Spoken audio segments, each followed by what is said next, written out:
Hello, everyone. Today is Friday, August 18th, 2023. My name is Evan. Welcome back to another edition of Stock Market Weekly, episode 695, the show where we break down the most important trends, price action, and noteworthy moves across financial markets. And we're going to jump right into it today with another week of equities, stocks pulling back. Rotation out of technology continues.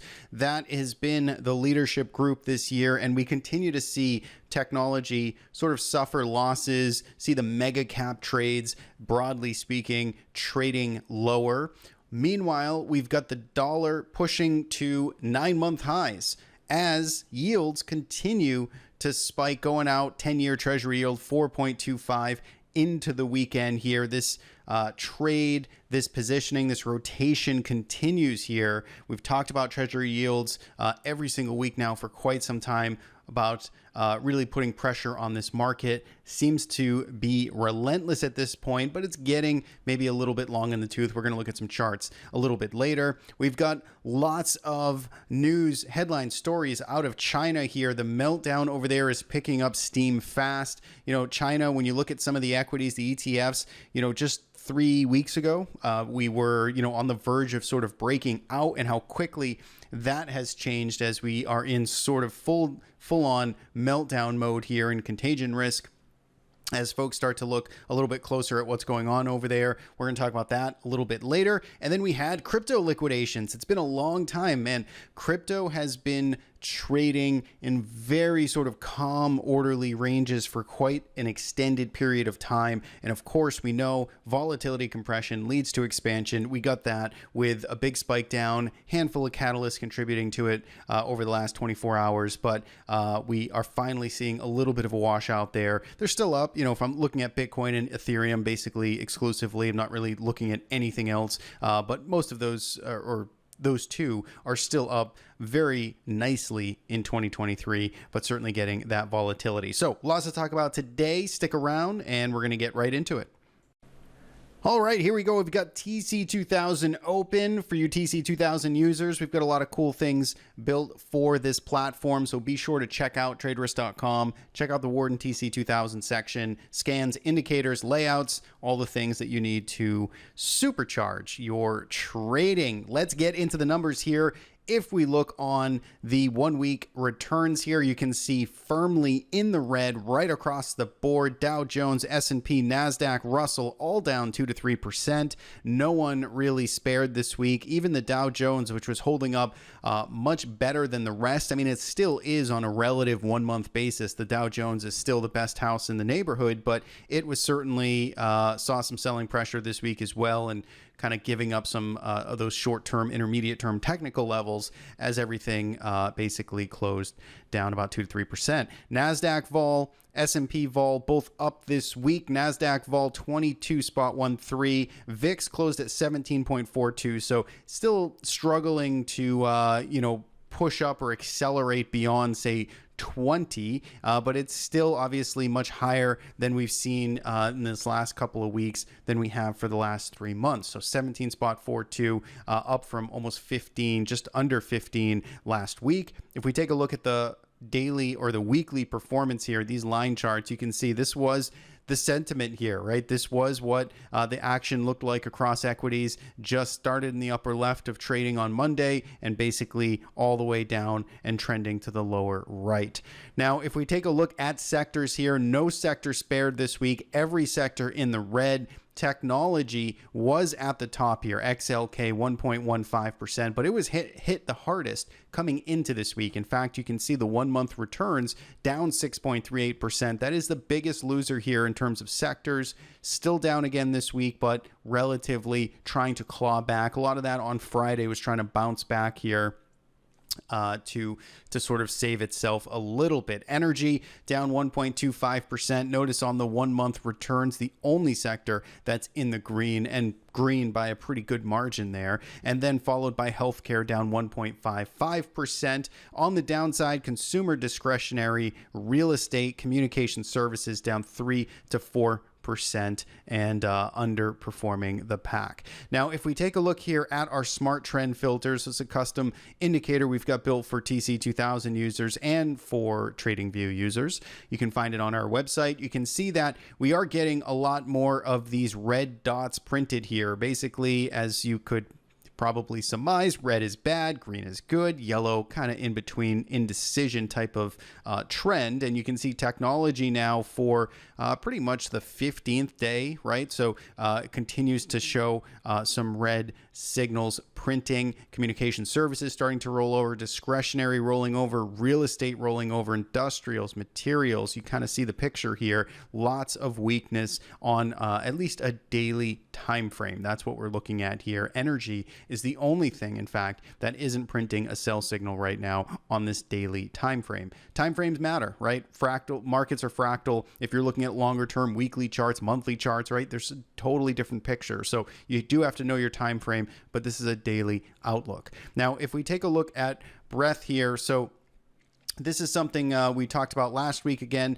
highlighting the number of stocks making 52-week lows, outpacing now. So you can see that this histogram is being dominated by red. You don't see any green here. What this basically is telling you is that there are more stocks right now making 52-week lows than there are stocks making 52-week highs. That is objectively bad in my book. I don't like when I see that. That speaks to sort of weakness underneath the market hood. It shows that there's not a strong demand push for stocks and rotation into stocks making highs. So this to me is concerning. Now, I guess silver lining here is we're not seeing massive spikes. We're not seeing 5, 6, 7, 800 or even 1,000 number of stocks hitting 52-week lows, but certainly the ratio here is off tilt and not something that you like to see if you are a bull. You can also see that we saw pretty much a dramatic kind of unwind here in the percentage of stocks that are now above a 50 SMA. Take a look at this ratio here. We sort of reset almost all the way back to the beginning of the year, March, when we had this big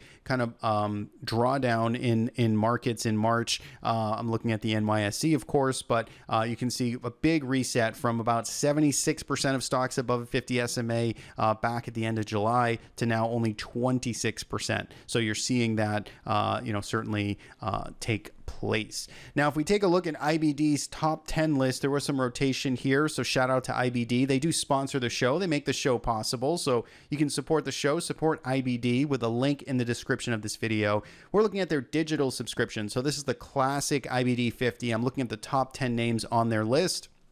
And you can see that certainly not immune to the selling this week. We saw 7 out of the 10 names on the top IBD 50 names finish in the red here. Elf Beauty, number 1, down 10.86%. So you're seeing a lot of those growth stocks that have been, really leading the, getting rotation and love the first half of this year, continue to see the most painful sell-offs in the last couple of weeks.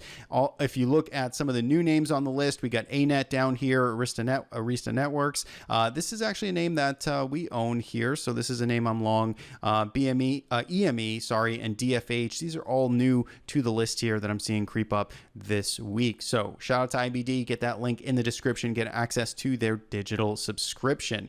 Now, if we take a look here at the commodity sort of rollout here, we still see this continued strength in the dollar index. You can see up 0.7%. Dollars almost breaking out or attempting to break out of these 9-month highs. Silver, only commodity here that we're tracking in this short list to finish in the green, was up just slightly. DBA was down. Copper down a little bit this week. Gold, USO, natural gas, all in the red this week. And you can see, if we look at our smart trend filters, you're seeing just a lot more, again, breakdowns in commodity land as well. So that weakness is really, kind of widespread.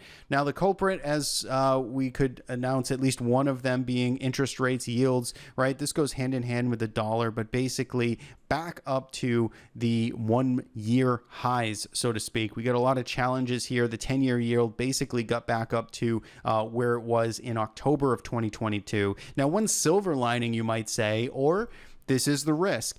back in October 2022, think about where equities were. We were at the bottom basically of the bear market. We hadn't really bounced yet. Dow Jones was starting to bounce, but S&P, Nasdaq, fourth quarter 2022, third quarter, it was still dismal and ugly while yields were up at these levels. We're now getting back up to this point, and of course equities we know are certainly pulling back, but they're at much higher levels than they were back then. Now, there are other factors going on.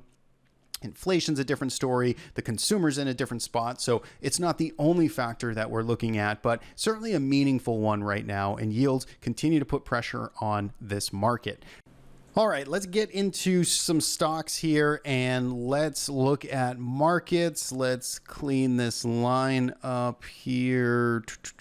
Okay, so our usual roadmap that we've been looking at here has looked like this. And you can see that last week when we had our usual Friday analysis video right in here, we talked about the fact that the S&P 500 had been pulling back in a pretty orderly fashion. It was, kind of very slowly, methodically sort of grinding lower here. We had fallen back from resistance kind of in the middle of this range. We talked about last week, in fact, the 4,300 target. Now, of course, we didn't call it. We didn't say, hey, we're going down to 4,300, get your shorts in. But we said 4,300 is a very realistic target zone area for the market to continue to sell off into and sort of retest. And if you dial back to last week's video, you can kind of hear the thought process there. But basically, markets cover a lot of ground to the upside. There's a little bit more to give back, right? That's the real shorthand story of it. And after such a strong move and continuation move in mostly a straight line of up for 6 months, 7 months, going 7% to the downside, pulling back 6-7% into retesting a pretty influential big zone around 4,300 just quite frankly seemed logical. And pretty much here we are now. Not sure if this was the low on Friday, but we certainly got a little bit of a turnaround. We finally got some strength here on Friday where markets gapped lower to start off the session. They sold off, and then we got a little bit of an attempt of market dynamics saying enough is enough. Maybe it's time to bounce. Maybe this is where some good value is starting to come in. So we didn't quite get down to 4,300, but pretty darn close. And so the way we see it here is, again, kind of the same story. If we're above 4,300, I still think you can give this market the benefit of the doubt to the buyers. Again, time frame is so dependent here, but longer term structurally, 4,300 is still my S&P 500 line in the sand that I'm using for a more intermediate term basis. We're down 3 weeks in a row. We are coming back to retest this area here. This is where we want to see buyers make a stand. This is what I'm looking for. I want to see the market stay above 4,300. We got to stand a little bit here on Friday. I'd love to see some continuation up. Remember, when you're in this pullback mode, the first step that I always look for is just trying to hold above the prior day's highs, or at least a close, right? It's trying to get a day where the market's not just making new 10, 20-day lows. The fact that it can, to see if it can finally turn around and just sustain above the prior day's close or the prior day's highs. That's what we're looking for as a first baby step to show that maybe buyers are finally starting to step in and find some value here. But that's kind of, really all I would say about it. I don't want to get too more technical because we're kind of trapped in a range. We're summertime trading, volumes light, order books light. You can see it out there. You can feel it out there. Time just looks a little bit different in terms of the last couple of weeks of trading versus last month. So let's give some room here. Let's curate our list. Let's look for those opportunities. But I would say buyers want to take that stand sooner rather than later. If we look at the Nasdaq 100, again, if I pull this all the way across here, you had basically the June lows get tested, undercut, frankly, on Friday. Remember, the Qs were the first to kind of roll over and violate some of that intermediate term support. So we were looking at the Qs first off around 371, 372. They broke that last week, in fact. And so this was kind of in the penalty box earlier. Remember, we had lots of things attributing to that, namely, some of these mega caps. Apple, we talked about the trend break, the gap down, the selling. selling. Microsoft was one of the first ones after earnings, rejecting over its old highs. We were talking about these stocks here. So the Qs continue to feel pretty heavy here. They did show some signs of stabilization, at least on Friday. We'll see if they can continue. Weekly chart, again, when we look at the year-to-date chart here, I mean, we're up 47% off of the lows, and now we just went through a 8-9% pullback. Feels pretty normal, healthy to me, right? Now, we didn't get back up to highs, more macro. Is this a big lower high versus 2021? I mean, those are all bigger, grander pictures that I don't really want to, speculate on at this time. But just in terms of the recent 3-6 months or so, looking at trends, looking at price action, I would say that a pullback here very much in the cards, seems orderly, seems frankly healthy. Now let's see if buyers can kind of step in and defend stocks at some of these levels. Russell 2000 all the way back to sort of that breakout zone from beginning of June, almost got back to the 180, not quite. Remember, Russell, different structure here than a lot of these other markets, still very sideways, very much in a pretty, year and a half cut and dry range between 200 and 170, let's call it. And it's back in that range. So things look a little bit messier here. You can see again, coming to life about a bit on Friday,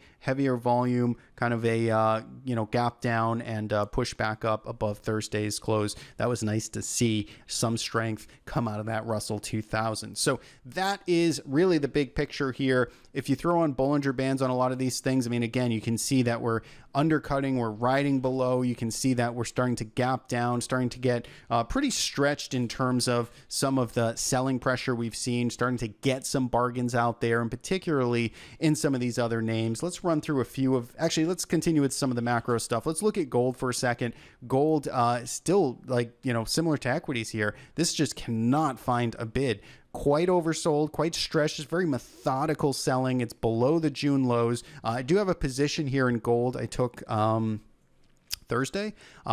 Thursday was an entry here in gold. One of the quant systems I'm running, and actually another account as well. So I've got it in multiple places, but GLD, I want to see if it can start to take hold and bounce here. There's still no signs of strength, but willing to take a risk, position size accordingly at these current prices. Weekly chart, you can see again, kind of coming back in here, 170s, undercutting the June lows, down 4 weeks in a row. Let's see if we can start to stabilize a bit here. Of course, as we talked about, the dollar index trying to break out. This puts pressure on commodities, gold, and everything like. And you can see it's just really starting to, just hold in here above these 8-month highs here. So at new highs for year to date for the dollar index. Let's see how this continues. Let's see if buyers continue to, basically allocate here into safety haven of dollars.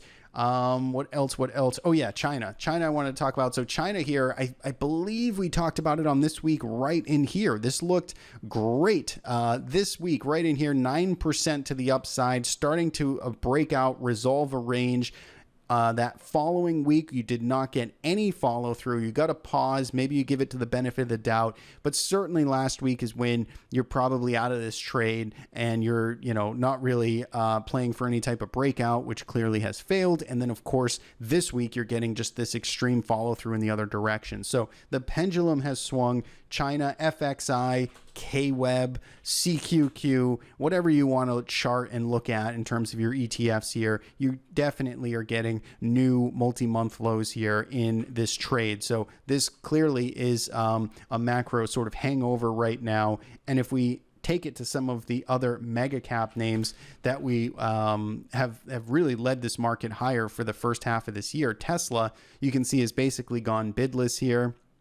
It is just, drifting lower and accelerating lower these last couple of days. Again, it did close a little bit higher than it opened. If we throw Bollinger Bands on Tesla, you can see we're entirely out from the lower Bollinger Band. So I am not advocating short. I'm not saying that we should see more weakness, but this is definitely a stretched, oversold, extended kind of sell-off that we've seen now. But we're just now coming back into sort of these old levels here from February highs, kind of the breakout in May, June timeframe. So you can see, let's see if buyers come in here. If I threw a 200-day moving average. Let's see where that is. Okay, so the 200-day is still below it, but the 200-day is pretty flat. So regardless, you see a lot of selling pressure there. If you go down to Apple, as we took a quick glance at, you can see this has basically been bidless since post earnings.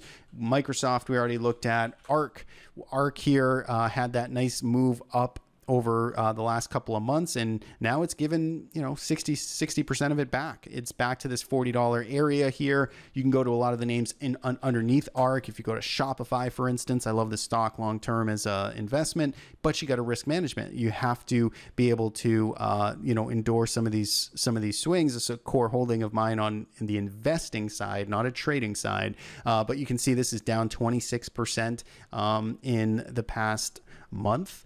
You could go to DraftKings, right? So all of these names really just illustrating and highlighting after the fact here some of the damage and selling pressure that we've seen.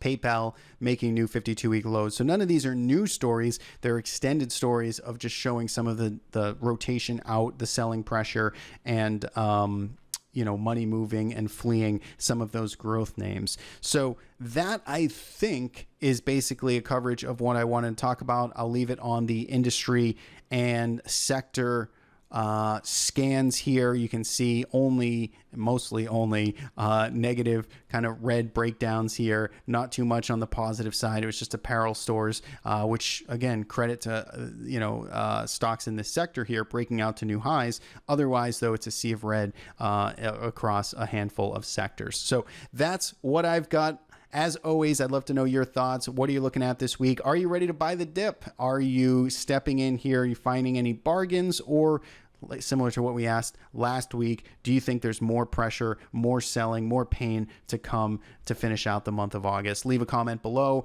Thanks again, as always, for tuning in. Every Friday, long form market analysis. Try and keep it as objective as possible and hopefully inform you on the decisions that you can make in your own trading strategy. Thanks so much. Check out the links in the description of the show and have yourself a great weekend.